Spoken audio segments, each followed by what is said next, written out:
Let's get more on this with Alex Macheras. He is an independent aviation analyst joining us live from Doha in Qatar today. And Alex, thanks for your time as we continue to follow this developing story.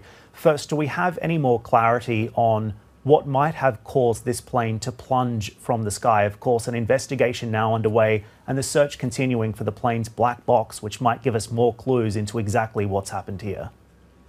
Exactly. Good morning, Dan. And it's the black box that is going to ultimately push investigators into the right direction in their quest for answers. This is the immediate focus now because, unfortunately, the search and rescue, which is always that first priority, we know has already concluded because the Chinese authorities have confirmed today that there are tragically no survivors. And so when that investigation now shifts to the search for the black box, things tend to really ramp up with other parties involved, including Boeing and the National Transport Safety Bureau in the US, who have also, over the last 10 hours, publicly confirmed that they will be assisting the Chinese authorities in this search and in the next steps, because ultimately the world will need answers very soon. The nature of this crash remains incredibly unexplained.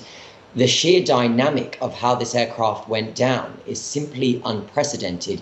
You know, air travel is the safest form of transport, but when we do suffer incidents or accidents, we don't see anything like what we have seen in China over the last 24 hours. This nosedive was simply unprecedented, especially from cruising altitude. We're talking about the safest phase of the flight.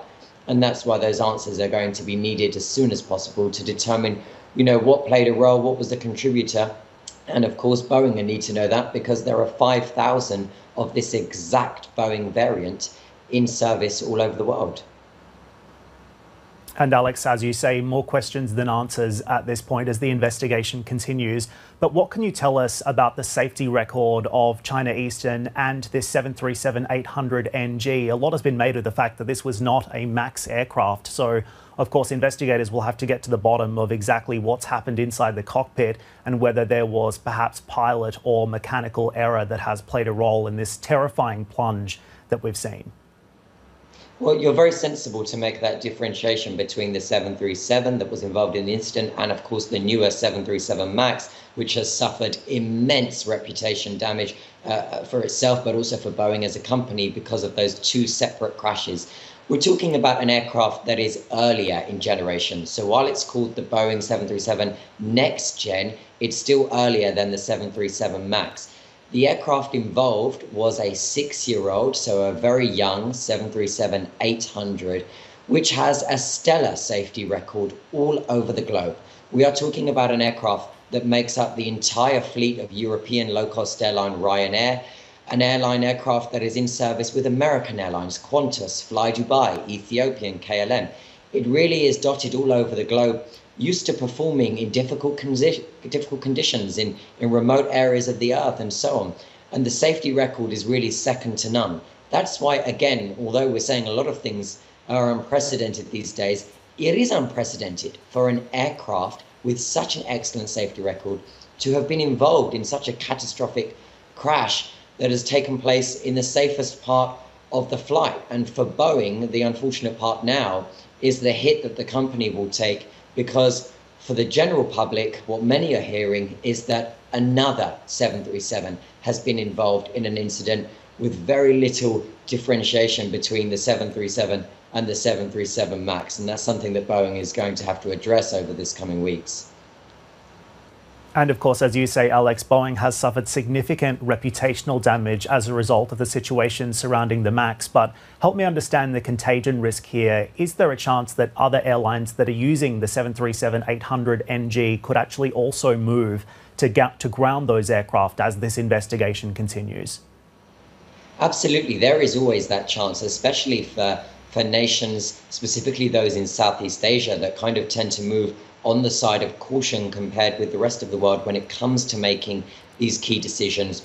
What we've seen so far is China Eastern Airlines. That's one of the big three of these state airlines in China with a good safety record over recent years. We've seen that airline ground 102 Boeing 737-800. That's the exact variant involved in the crash over the last 24 hours. Those aircraft have been grounded, but I think it's important to note that China as a state has not yet grounded all of the 737-800s in service across the nation. And there are many. We're talking about a market that is used to having well over 10,000 daily domestic flights. They have the domestic air travel sector that before COVID was the envy of the world. But there is always that risk of the knock-on effect as the nature of the crash remains completely unexplained. What role the aircraft was playing will be the question at so many regulators worldwide this morning and as we move over the coming days and weeks. And so there is always that risk, and that's why investigators will be wanting to rule out whatever they can. But as we say, the black box is what's going to contain the most info. And Alex, just before we let you go, how do you expect this to impact an already quite significantly strained Boeing-China relationship? And what else should we be looking out for over the next 24 to 48 hours?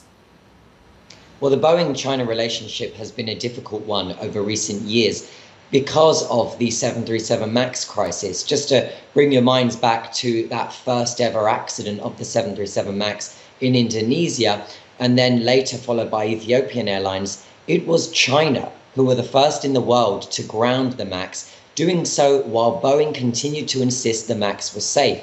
Of course, that turned out not to be so true. The worldwide grounding of that jet had been triggered by the US and by President Trump at the time. And of course, that left China with a sour taste in its mouth that they actually had to take the decision first because they had doubts in the safety of this aircraft.